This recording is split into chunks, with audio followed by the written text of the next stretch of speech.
coming up on Marriage Today with Jimmy and Karen. So if you're going to have successful communication, remember your spouse isn't like you. They don't need what you need, and they don't hear like you hear. If you're a man speaking to a woman, talk security, and you will succeed in communicating with that sister. If you're talking to a man, speak the language of respect. You can say anything. You're an equal.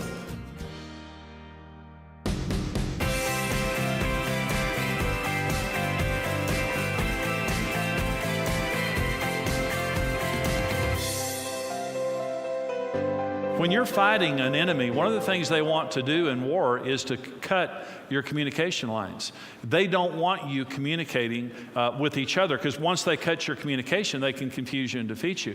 So in marriage, the enemy does not want us to communicate, so he's always trying everything he can to violate and cut the communication lines within our marriages. And so I want to talk about just the importance of communication in marriage, because in communication, men and women are very different. We're just created different by God. And let me give you some examples, and that is one of a woman's most important needs is the need for communication. Now, this is not true for men. It's not saying that men don't want to talk. I love communicating with Karen, but communication is as important to women as sex is to men.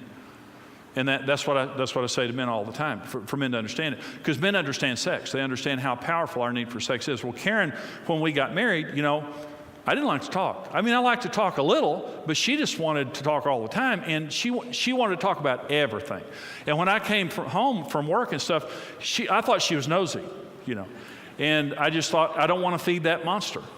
And where'd you go? Who'd you see? What'd they say? How'd you feel about that? I was like, this is a boundary violation.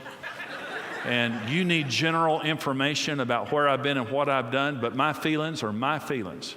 But that wasn't good with her. But one of the things that healed our marriage is when I started talking to Karen and understand this is what connects her to me. This is what connects her to my world, and what she needs is patient, loving communication. So here's my little speech, and you may have heard my little speech before. Here's my little speech. Okay, so women typically don't need sex as much as men. But what I say to women is be more sexual than you feel. Your husband has the need for sex. You have the gift of sex. And God gave you that gift so that it would draw your husband back to you constantly. Don't despise that.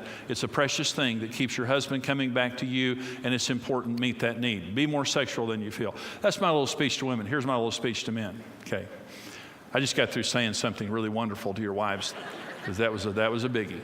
You're welcome. You're welcome. Okay.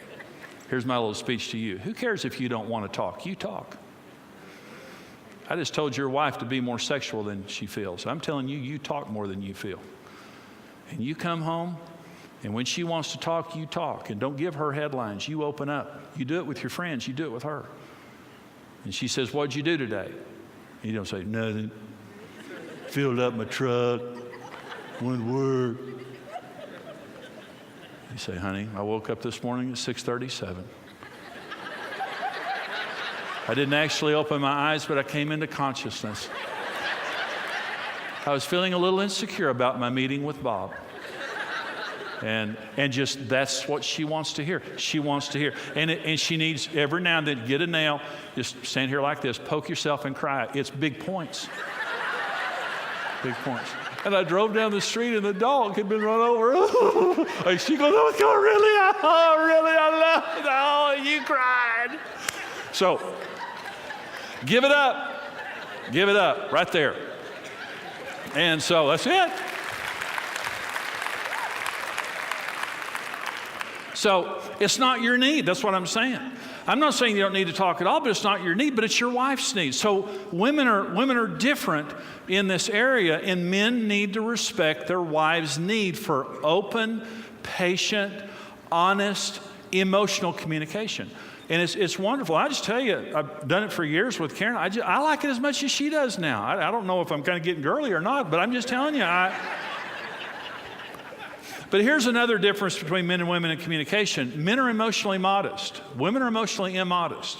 Now this is men are physically immodest, and women are very physically modest. And so when women have sex, they are very modest. And so they want, doors shut, lights off, children anesthetized. It's a careful environment, because they're very physically modest. Men, just anybody anywhere. So, but it's a difference. But men are emotionally modest. Now, we don't talk like you talk. If you're ever in a restaurant, you have a table of women over here and a table of men over here, listen to the way they talk.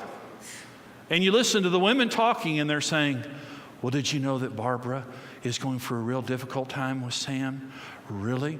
Oh, yes, she called me the other day and said she's just devastated and said this and this and this and this and this. And they're talking about relationships and they're talking about feelings. They're talking about real stuff. That's this table. The table of men over here says, Bob, did you get your muffler fixed?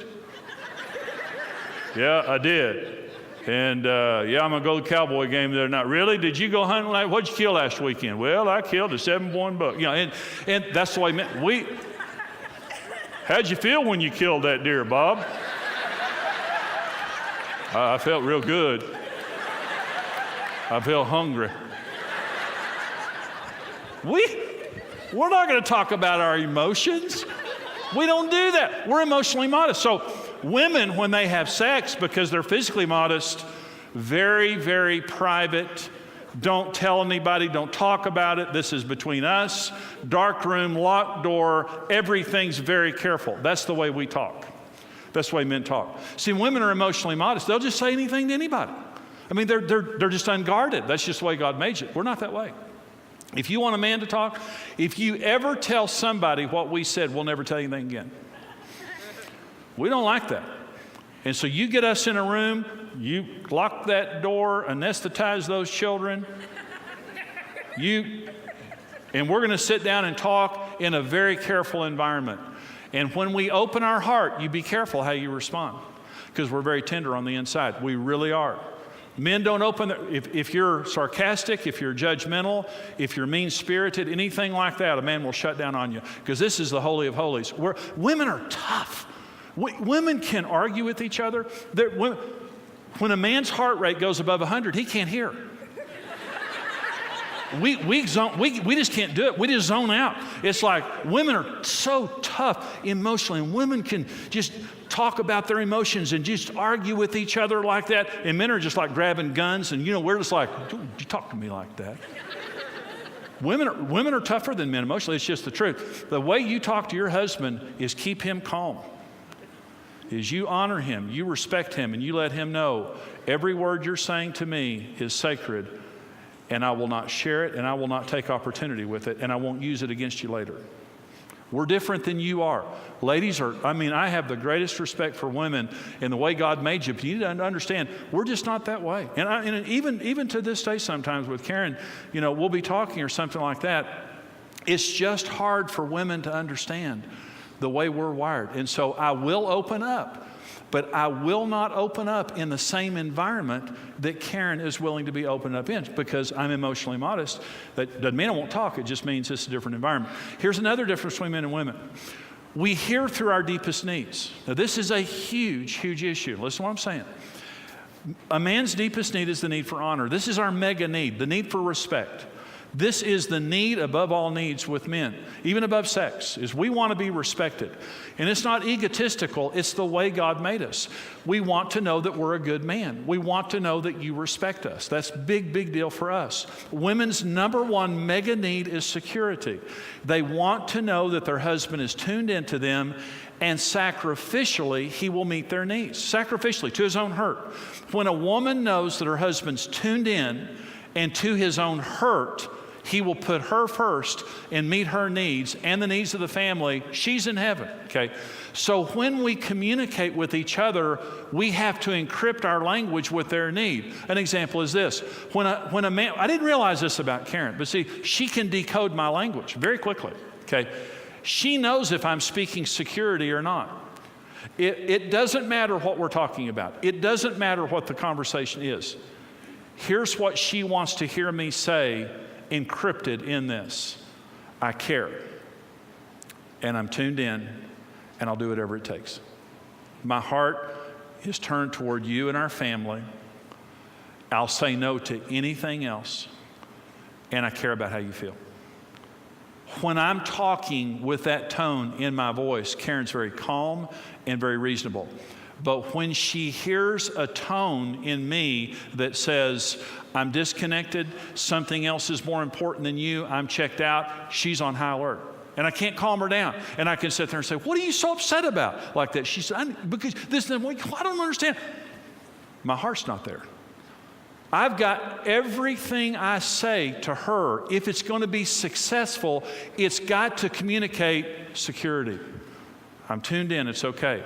But I'm different. When she talks to me, and I've said this to Karen, especially early in our marriage, I said, the way you say it's more important to me than what you're saying. So whatever you're going to say to me, if you want me to hear it, you need to say it in the right way. Here's what a man needs to hear. I believe in you. You're a good man. I love you. You're the best. I respect you. And you can talk about the kids, you can talk about work, you can talk about spirituality, you can talk about your needs, you can talk about your hurts or fears or anything like that. But you come with your guns loaded and you make us feel now as though you don't respect us and you don't believe in us. We can't hear. It's a jamming frequency. When men are speaking insecurity, it's a jamming frequency. And women just can't hear because their alarm is going off. When a woman comes at a man and makes him feel like, you're a bad man, you're not a good man, I don't believe in you. It's a jamming frequency. It doesn't matter what you're saying, and it doesn't matter if you're absolutely 100% right. You've made it much harder for me to listen because of the way you're talking to me. So if you're going to have successful communication, remember, your spouse isn't like you. They don't need what you need, and they don't hear like you hear. If you're a man speaking to a woman, talk security, and you will succeed in communicating with that sister. If you're talking to a man, speak the language of respect. You can say anything. You're an equal.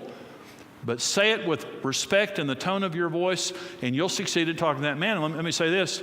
Same is true of little girls and little boys. If you're going to talk to a daughter or a granddaughter and successfully communicate with her, she needs to hear the language of security. If you've got a little boy or a young man that you're trying to influence, you have to speak honor to him because he's just a little man and she's just a little woman. Any one of the opposite sex that you're communicating with, you have to understand they're different and they have to be talked to in that way. Let me finish this message. Just let me tell you the 5 standards of successful communication in marriage. Those are the common problems that people understand. These are just standards that you have to use in successful communication. The first is caring. The first standard is I care. Now, here's a very simple principle. You can't communicate with a person who doesn't care. It's just impossible. And if someone doesn't care about you, you don't have a chance in the world of effectively communicating with that. And so you know when someone cares. And here's how you communicate care. It's body language. Your body language tells your spouse. It tells others if you care or not. Your countenance. The way you look at them when they're communicating. If you're rolling your eyes, if you're turning your head away, that's not good. But if you're looking at them and you're making a good response and you're listening to what they're saying, you're feeding back, say, yeah, I understand. Yeah, I hear that. And like that tells a person that you care. That's number one. You have to care. And you have to communicate care to communicate. Number 2 is praise. The Bible says we enter his courts with thanksgiving and we enter into his courts with praise. God will never let a negative person into his presence. He won't. We enter into God's presence with praise, but remember, we're made in the image of God. This is the Holy of Holies. You can talk to me in a disrespectful tone, but you're not getting in here. And you'll never influence me till you get in here. And same is true of men and women. This is universal. If I'm going to ever be successful in communicating with Karen, I have to begin with a positive tone, and I have to praise her. Negativity destroys marriages. You can say negative things, but you have to be careful how you say them. And you earn your right to say those by saying a lot of positive things. But praise means this. When you come to me and you praise me, and you focus on my strengths and don't become critical and focus on my weakness, I'll open my courts to you, and that means my heart of hearts. You enter into my gates with thanksgiving, and you enter into my courts with praise because I'm made in the image of God. And when you become critical or negative, man or woman, you're not going to get into my heart. And we're not going to be intimate. We're not going to have a good marriage. We're not going to successfully communicate till we're communicating on a heart level. You can talk to my ear any way you want to. That's called noise.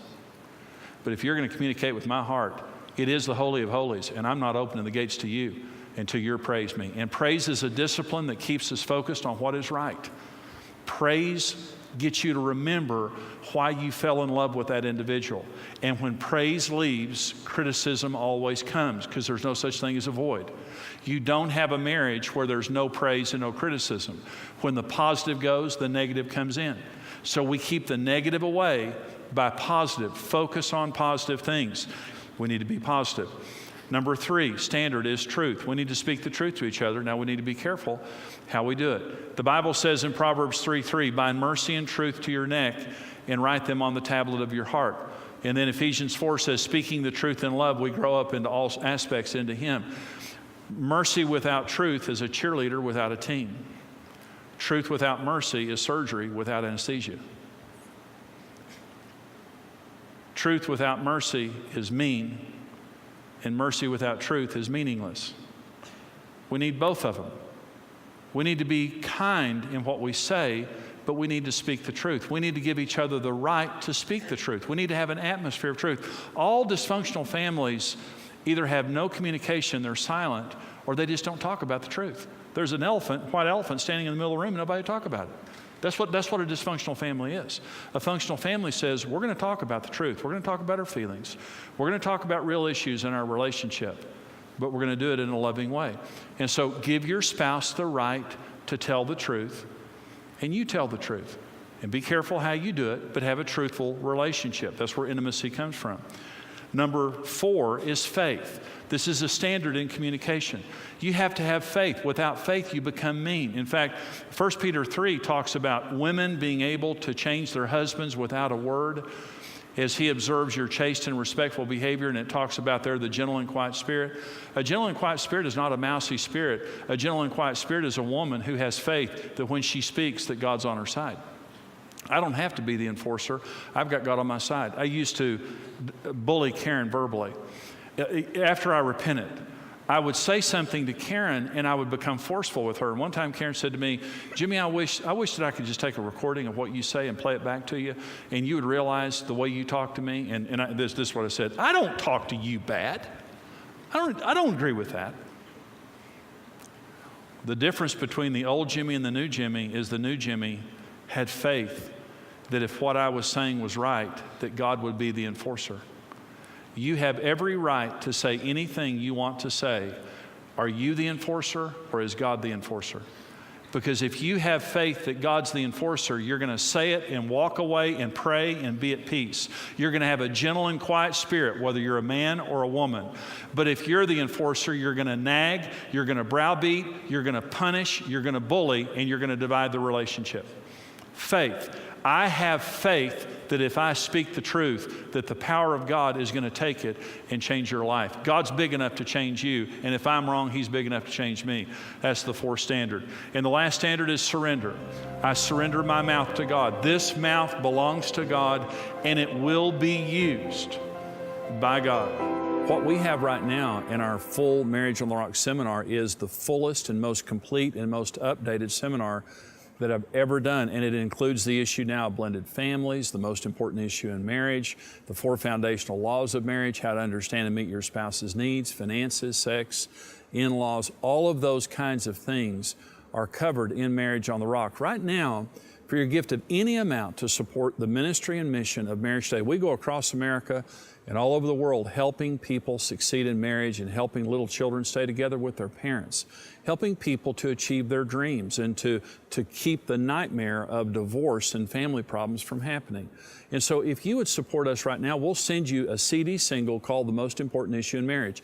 And it is the most important issue in marriage. It's the most important marriage teaching you'll ever hear, I promise, for your gift of any amount.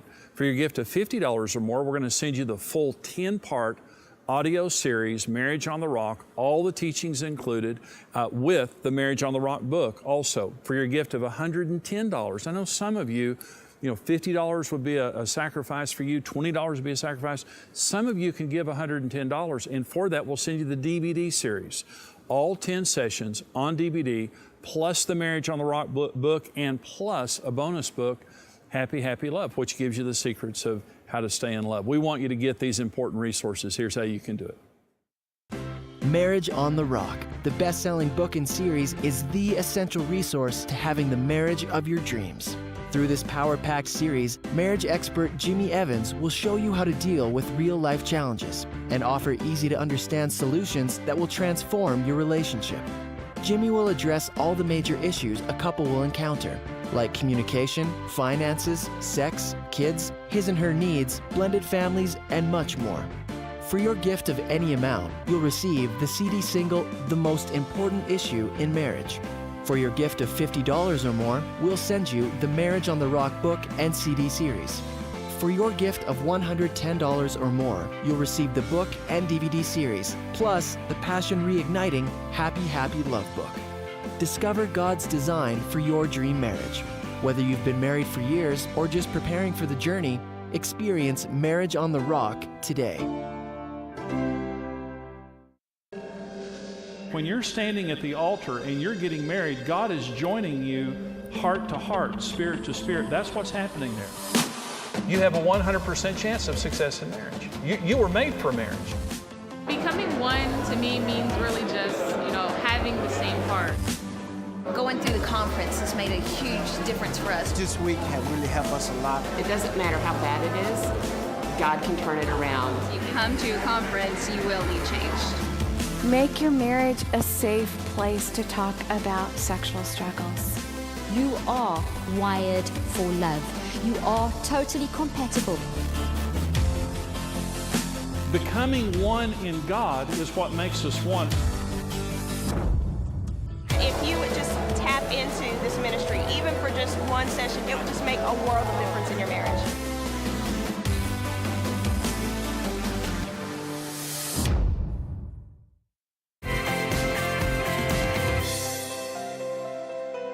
Communication is the lifeline of marriage, and a lot of times there's a communication breakdown because we don't understand our spouse and the different things that I talked about on today's program. But here's something that I want to leave you with today in this program, something so critical, and that is, our needs are different.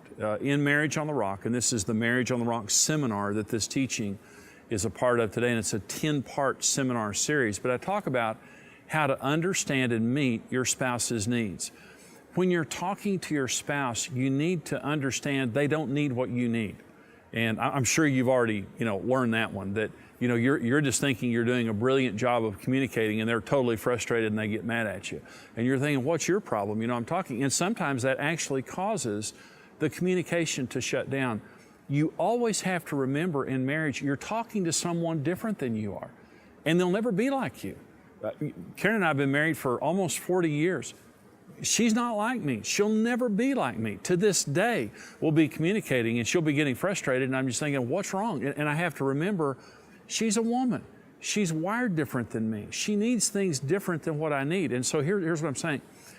We all hear through our needs, especially our deepest needs. We hear, it's a filter that we hear through. And one of a woman's most important needs is the need for security. She needs to know that her needs are going to get met sacrificially by a stable man who's tuned into her and will sacrifice to meet her needs. So when you're communicating with a woman, she can pick up on selfishness, distraction, frustration, all those kinds of things. And you can be saying, honey, I love you, and this and this and this, and you just think, man, I'm saying everything right, and she's getting madder and madder. She can hear whether you're making her feel secure or not, whether you're sacrificial, whether you're tuned in, and whether she's first. She can hear that. And what I find with Karen that calms her down and opens her ears to hear what I'm saying is when I speak to her through the filter of, you're first. No matter what else I have to give up, I won't give you up. And when I speak that way, she's in heaven. With me, my number one need is honor. And so regardless of what else that she's saying, I need to hear her, the tone of her voice, say, you're a good man and I respect you.